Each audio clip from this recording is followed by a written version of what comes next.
జై శ్రీరామ్. నేను మీ తోట రామకృష్ణ.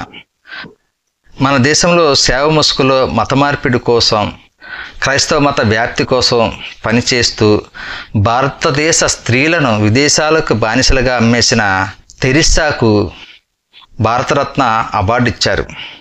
మతం కోసం భారతదేశ యొక్క రక్షణకు సంబంధించిన రహస్యాలను మన శత్రు దేశాలకు అందించిన మతోన్మాదికి ఉపరాష్ట్రపతి పదవిని అందించారు. ఇలాగా ఈ ప్రోత్సాహాలతో ఈ మత మార్పిడి ముఠాలు అనేక రకాలైన పేర్లతో అనేక రకాలైన సంస్థలను, చారిటీలను స్థాపించి సేవ ముసుగులో భారతదేశంలో ఉన్న భారతీయులను విదేశీ మత భావజాలంలోకి తీసుకెళ్ళి మత మార్పిడి చేస్తున్నారు. ఈరోజు ఇలాంటి మత మార్పిడి సేవా సంస్థల మధ్య కేవలం పుణ్యం కోసం సేవ చేసే హిందువులు నడిపే చాలా సంస్థలు ఉన్నాయి. అందులో కాకినాడ జిల్లా పెద్దాపురంలో నిర్వహిస్తున్న మన ఇల్లు అనే ఒక వృద్ధాశ్రమాన్ని మీకు పరిచయం చేస్తున్నాను. ఇది చాలామంది తెలిసిందే, నా ద్వారా పరిచయం చేస్తున్నాను. ఈ వృద్ధాశ్రమంలో ఒక పక్క గోశాల, ఆ గోశాలకు ఆనుకునే వృద్ధుల యొక్క రూమ్స్ ఉంటాయండి. అంటే ఆ గోశాలలో ఉన్న ఈ పాజిటివ్నెస్ అంతా ఆ వృద్ధులకు రావాలని ఆ వృద్ధుల కోసం ఈ గోశాల నిర్వహిస్తున్నారు.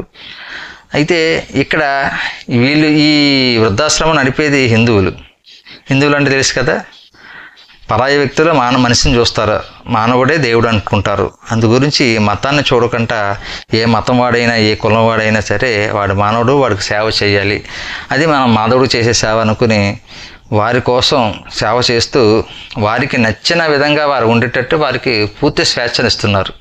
అంటే క్రిస్టియన్ సంబంధించిన ఈ చారిటీల్లో కానీ ఈ ఆశ్రమాల్లో కానీ హిందుత్వాన్ని వారు హిందువులుగా ఉండకూడదు, వారి యొక్క దేవుణ్ణి నమ్మాలి, వారి యొక్క ఆచారాలే పాటించాలి.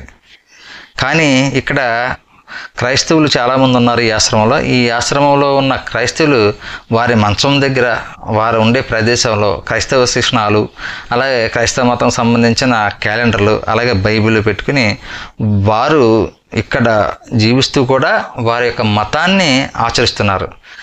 అలాగా ఎదుటి వారి మతాన్ని గౌరవిస్తూ వారి ఆచారాన్ని ప్రోత్సహిస్తూ సేవ చేసే సంస్థలు కేవలం హిందూ సంస్థలే ఉంటాయి, హిందువులు నడిపే ఈ చారిటీ సంస్థలే ఉంటాయి.